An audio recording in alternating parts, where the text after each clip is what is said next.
Assalamu alaikum. Walaikum assalam wa rahmatullah.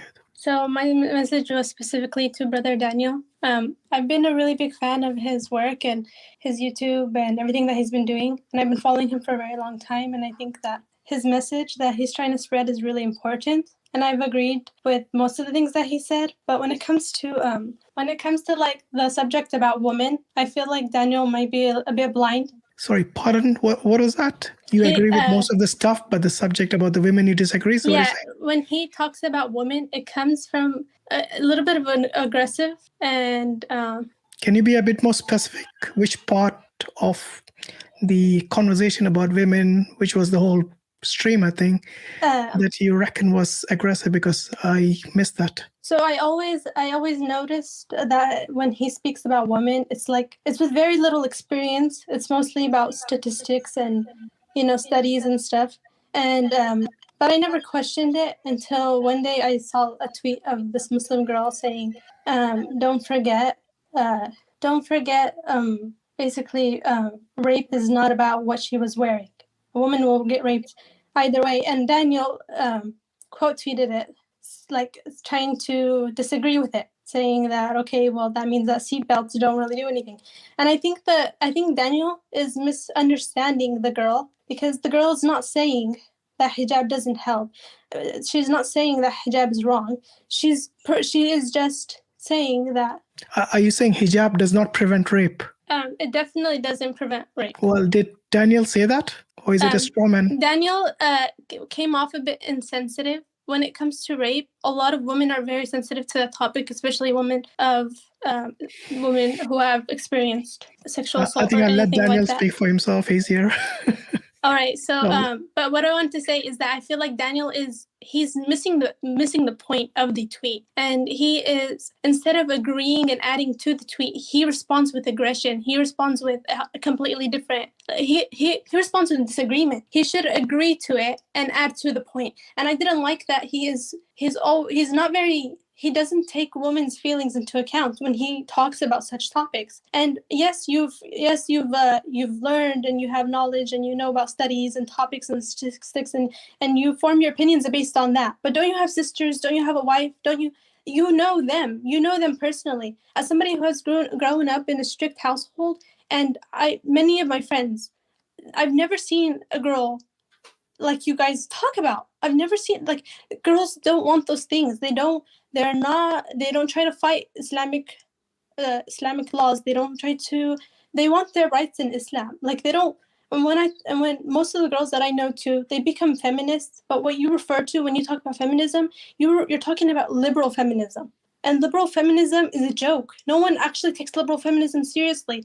Those girls are not serious when they talk about liberal feminism. They're just bored. What people are talking about is radical feminism, and that they preach covering up. They actually preach, they're against sex work, they're against all of that stuff. There are little differences when it comes to feminism. Of course, feminism in Islam it just doesn't work, as you always like to state that. We don't have equal rights in Islam. Yes, we are equal though. And I think that's something that we forget, as my comfort is just as important as a man's comfort. But we've never been taught that. And me and all of my friends, we've all grown up in households where our comfort is belittled. We're always belittled. Our feelings, our emotions, our comfort, everything. Like, for example, my brother will get to do anything that he wants, and he won't get in trouble. Even if he commits the biggest of sin, I'll get more in trouble if I, for example, I didn't cook today or something. That's just how we live. And I think it's something that you guys really disregard. And a woman's comfort is really disregarded. It's really disregarded. Her feelings, everything about her, the way that she lives, even her rights in Islam. Like my sin is just as equal as my brother's sin, but it will never be in my parents' eyes. And I understand. I don't really talk about this with my parents because they're older. I just try to take care of them. I don't have any time. They don't have any time for me to explain these things to them. But I want you, Daniel, who has a platform to explain this to other people. I will take care of my parents, and I will not fight them on this. And I'll advise my brother on my own, because my dad doesn't make those things clear to him. When it comes to religion, he doesn't explain those things to him. And he emphasizes more things like work and money and this and that. For me, religion has been emphasized to me, and sin has been something major to me. And I'm very grateful to that, because I grew up that way. I'm very upset that my brother didn't grow up that way, because now he's going to see sin smaller than I'm seeing it. And that's not okay. That's definitely not okay. Men should be treated as women when it comes to daughters and sons. If my brother is working, I will cook for him and I will clean for him and I will make sure that he's living comfortably. But when my comfort is disregarded and they still expect me to take care of my brother's comfort, it doesn't make sense to me. As you like to say that we have different rights in Islam. And I think that's different roles, different rights. Wait, that's before you get into another topic, how is your comfort being disregarded? When it comes to, for example, I'm going to just use a very small example. If I'm tired or I have schoolwork or something, there was no such thing as asking my brother to help me around. There's no such thing. I'm going to find a way to, if I have an appointment, if I have something to do, I have to figure out a way to make it all work, because that's not in question for my brother to help me. Like, if he's home for the entire week, he has no work for the entire week and he's just lying around, my dad will never ask from him anything, maybe to mow the lawn or something.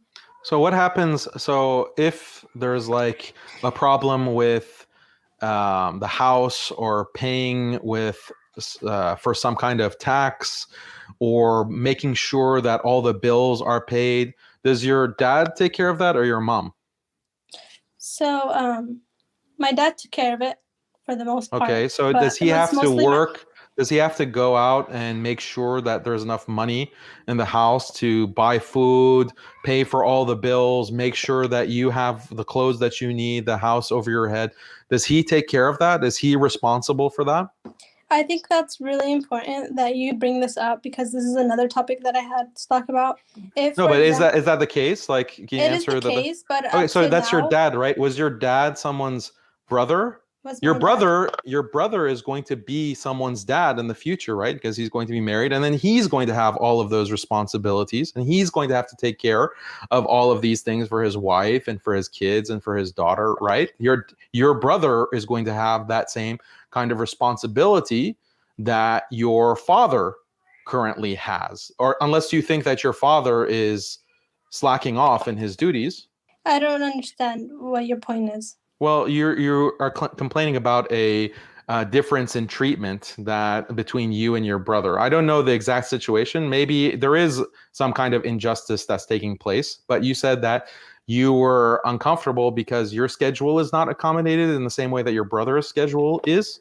So he is more comfortable than you? No, that's not what I said. Then what did you say? I think that if you don't listen with an open mind and an open heart, no, just explain it. No, I have an open heart. Please explain. My comfort is not equal to my brother's. There's nothing more to it. Can you please define that? Because that's a very broad, general thing that you're saying. I think your parents might be offended that you're complaining about them in this way in a public forum. Why are your parents not taking care of your comfort in the same way that they're taking care of your brother's? Yeah, sister, I understood the same way as Brother Daniel did. Are you saying that in terms of domestic help, your brother doesn't help as much as you would like him to help? What do you mean? No, let her define. Let her explain what is the lack of comfort that she has compared to her brother. And I want her to think about it in terms of her parents, because your dad and mom have different roles, perhaps. Correct me if I'm wrong. This is a public platform, so I will not disclose any of my family's information. But you just disclosed a lot about your family, so why can't you answer that? Explain why. What does your dad do? I asked who takes care of the bills, who is the one who's the primary breadwinner, who has to go out in the world and toil and break his back to make sure that you're comfortable, that your mother is comfortable, that your brother is comfortable. And you said, yes, your dad is primarily responsible. Why are you saying, when you talk about men and their work, you say words like that. You say sentences like that. They go out there and they break their back. Yes, that's the reality of work. Okay, but women are disregarded too. Like, no, women also work. Women also work. I didn't say that women don't work, but there's a difference in the nature of the work and the difficulty of the work and the danger of the work. Why do you think the life expectancy of men is so much lower than women? Why? Because men are living a comfortable life, especially in the Muslim world, right? I didn't come on here to talk about statistics. I'm explaining to you as a Muslim sister. I just wanted to give you my viewpoint along with many girls. Almost every girl that I know. Well, this is the problem. Your viewpoint has to be based on reality, not a myth that you've been fed because of feminist nonsense. What's a myth and what's reality? The myth is that you think that you're being abused. The myth is that you think that you are the victim of a system that is oppressing you. That's the myth. And you don't recognize that your brother and your father also have to toil, and they also have to work, and they also have to suffer, and they also have to be uncomfortable. That's the myth. I've never disregarded any work that they've done for me. Okay, alhamdulillah. Yeah, I think sister, in terms of reality, obviously you can only answer about your family, and that's the reason. It's not to get personal with you or anything. Do you actually feel that in your home there is some discrepancy in the gender roles? Yes. Okay, so that is something that Daniel has nothing to do with, right? No. I want her to clarify. I want her to clarify why. Yeah. What's the discrepancy? Where's the injustice? Point to me that something unjust, and I will be truthful and honest and say that is wrong and unjust. But you have not done that. Like I said, I don't want to disclose too much. No, but we need to know the problem if you want a solution. You came here hoping for a solution, I hope. No, she came here to complain about men. See, that's the problem. When any girl tries to tell you or explain to you. No, don't generalize. Don't generalize. Just answer the question. Answer what question? If you think there is some what's the injustice that you're suffering? Then you tell us, even if it's general, don't be specific. I came here for a message to brother that he is very insensitive when it comes to women, and just like right now, he has demonstrated his. Sorry, you don't get a pass. Like, you came onto this forum and you want to ask questions, and we responded to you. If this is insensitive to you, then don't come to this forum. If you feel offended by anything that we're saying, just don't participate. It's very simple. We're not trying to hurt your feelings. You called into this show. I'm not saying that you've hurt my feelings. I don't care about my situation, and I didn't come on here because of my situation. I was just trying to explain majority of women's situation. And I think when you talk about women and you talk about what women do. Okay, majority of situation, that's statistics, right? You want to talk about the majority of women, right? So that requires statistics. Well, I'm speaking about women that I know, women that I Okay, then it's not majority. The women you know are not the majority of women in the world, right? I'm talking about the majority of the women that I've seen. Okay, that you have seen. That's not the majority of women. I've seen perhaps more women than you've seen. You see them with a different viewpoint. Yeah, it's subjective, because if you're going to talk about majority of only the people that you know, then it's subjective, isn't it? We cannot know exactly which women you're talking about, what problems of those women. If it takes statistics for you to understand a woman's situation, I think that just shows that you care. I don't think Brother Daniel only brings statistics. Hey, don't say that we don't care about women. I don't know about these brothers. I have a wife. I have many female family members that I take care of and I love and I have an open heart towards. Don't say that I'm insensitive. Don't project these kinds of things on me. That's not fair. You don't know my relationship with women. Sorry, sister, I want to go back to the very first point that you raised with regards to hijab, or something about sisters who wear hijab do not get raped or something like that. Was that your perspective of what Daniel actually believes? What was my perspective? I don't know. You mentioned something about hijab and rape. I thought that Daniel, he could have adjusted in a different way. He adjusted in a very insensitive way. So what do you think was the point that Daniel made that you were uncomfortable with? I was uncomfortable that he was saying that he was disagreeing. It was almost like he was disagreeing with what the girl said. Okay, so why didn't you ask him the question now? I already stated it in the beginning. Okay, I know my response. Okay. You want me to respond to your claim that was insensitive, or you just want to assert it? Yeah.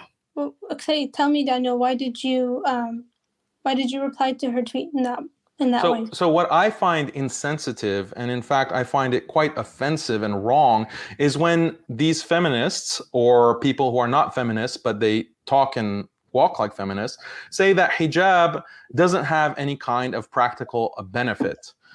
Yes, I know that people in hijab can be abused.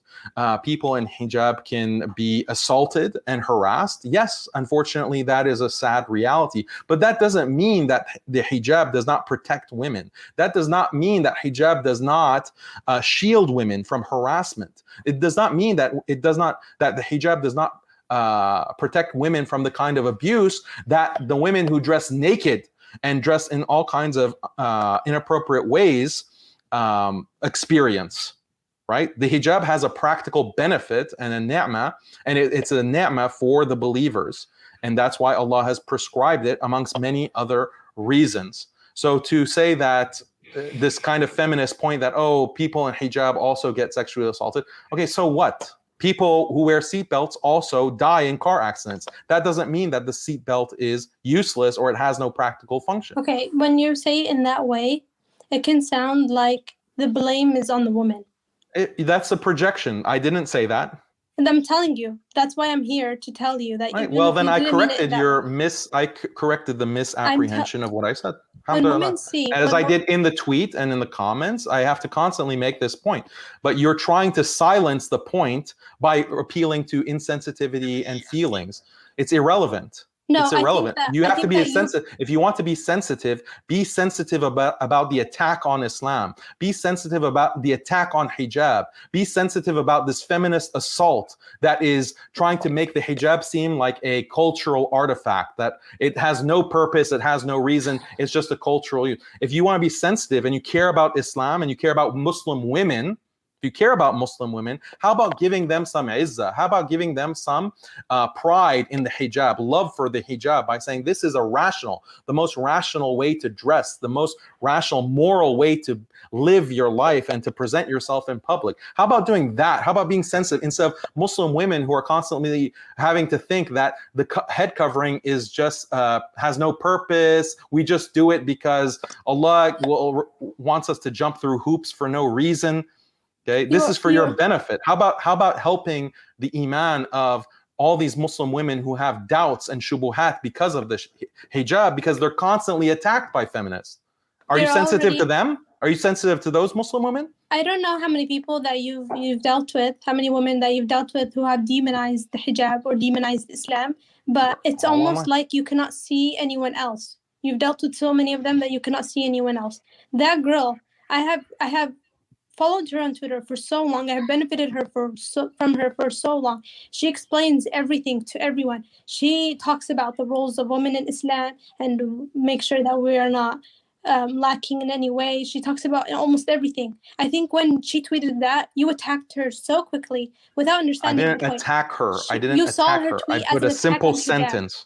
It is because she's using exactly the lines of feminists. And that's something that needs to be responded to. That you're still thinking about feminist when she has clarified that she's not a feminist. It doesn't matter. It doesn't matter if you don't identify. If you're using the same lines as feminists, then I'm addressing the line. I didn't address the person. Just because a feminist has used the line doesn't mean that line is no longer making sense. It doesn't mean that it's invalidated now. You make no sense. Yeah, but I addressed the sentence. I didn't know her personal life story and her whole, that's irrelevant to addressing if you make a public statement. This is the thing. Twitter and social media is not like your personal clubhouse for just your friends. You're making a statement that millions could potentially see, Muslims and non-Muslims. So you put out a damaging feminist statement, like when a Muslim woman says, "My body, my choice." Okay, I'll criticize that. No, it's not your body. We are a creation of Allah. I'll criticize that. Maybe you had a different reason for putting that in the public sphere, but if you don't want to be criticized for your public statements, don't post publicly. It's very simple. If you're too sensitive to handle public criticism and people are not going to take into account your backstory and what you've experienced in your life, then don't post on social media. It's very simple. Don't criticize people who want to point out the flaws in your public statements. Okay, if you have a problem, defend yourself. She didn't say anything wrong. Seatbelts also, you can wear. Yes, she did. Seatbelts. People who wear What did I say that was wrong? What did I say that was wrong? Seatbelts. People who wear seatbelts also die. Is that what's wrong with that statement? Your point is different. People who wear seatbelts also die. What's wrong with that statement? She didn't say that hijab doesn't have any benefits. She is explaining that it is not. You should not blame yourself as a woman, and that men are still to blame, regardless of what a woman was wearing. And if you don't agree with this, that a man is fully to blame when he commits such a sinful act. If you do not agree with this, then I don't know what else to say to you, because you're showing your insensitivity towards women, and you have no ghira over your woman. Okay, whatever you say. All right, let's agree to disagree there. I think we probably go to and fro all day.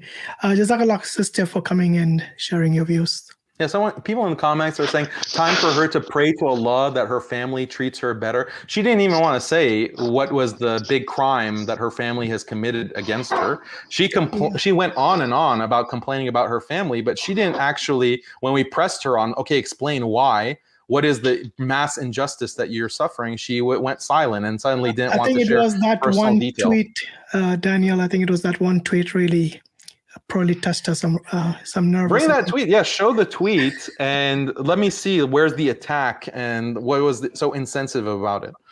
I really want to know. I'll just quickly share the tweet. Somebody sent it to me. Is that okay? Sure. Can you see it? Yeah, exactly. Looks familiar? Yeah. See, there is accountability, okay? Yeah. There is accountability, and I have written about this, but social media will ban you if you make a very simple point. So I'll just use an analogy. If you are a man, okay, and you go out in the middle of Central Park in New York City, which has a known very high crime rate, and you go and you're carrying a lot of money in your wallet and you get mugged, is it your fault that you got mugged? No, the blame is on the mugger, the thief, the robber who is assaulting you and taking your money. But do you have a responsibility not to expose yourself to that danger? Yes, you do. Yes, you do. And if there is a massive epidemic of muggers and people who are committing crimes, then you have to look at, it would be silly to constantly tell people, to tell people, oh, muggers are bad, mugging is bad, stealing is bad. Yeah, we know it's bad, but there's this epidemic. How are we going to address it? How are we going to address the epidemic? No, you can't address the epidemic. That's shifting the blame. That's blaming the victim. Mugging is bad, stealing is bad, mugging is bad. Muggers shouldn't do that. Well, guess what? Muggers are criminals. They're not going to listen to you telling them that it's bad. Okay? What else can be done? If this is an epidemic, if this is a massive problem, what else can be done systematically? And what can you do as an individual to prevent becoming victimized? That is a valid question, right? And people are given tips. Avoid going out at night. Do not carry large sums of money. Do not flash, your phone or your watch or something that will attract a thief. Make sure to avoid certain dark pathways. Those are all tips that are given to people, and people who are wise and informed and educated, they prevent themselves from getting mugged by taking the appropriate precautions. Islam gives us a system of life exactly to prevent the kind of harm that comes from immoral people who don't care if you constantly are telling them that what they're doing is wrong. Islam gives you that solution, but to bring it up and to talk about, oh, you're victim blaming. Oh, no, mugging has nothing to do with whether you walk out at night or whether you're flashing your bling in your wallet. And this is nonsense. And in every single example of crime, it's obvious that it's nonsensical. There's only one specific kind of crime that we cannot talk about in logical terms because that's insensitive and that's victim blame. In reality, all this is one gender taking all blame and accountability off of themselves for something that they do have a hand in and they can prevent, just like with any other kind of crime. Right. And none of that is blaming the victim. None of that is saying that women we have to blame women because they get raped. No, this is nonsense.